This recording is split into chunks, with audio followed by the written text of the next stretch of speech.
camat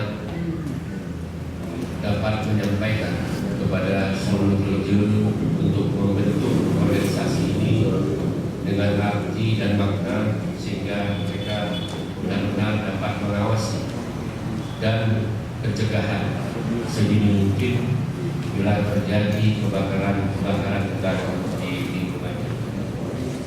Maksud daripada kita bentuk organisasi masyarakat peduli, kita terus berupaya agar kelestarian hutan dan lingkungan dapat terjaga dengan baik. Keaslian lingkungan bukan saja tanggung jawab pemerintah, tetapi tanggung jawab kita bersama dan semua komponen masyarakat. Ini berkaitan dengan satwa, kemudian berkaitan dengan kebakaran hutan.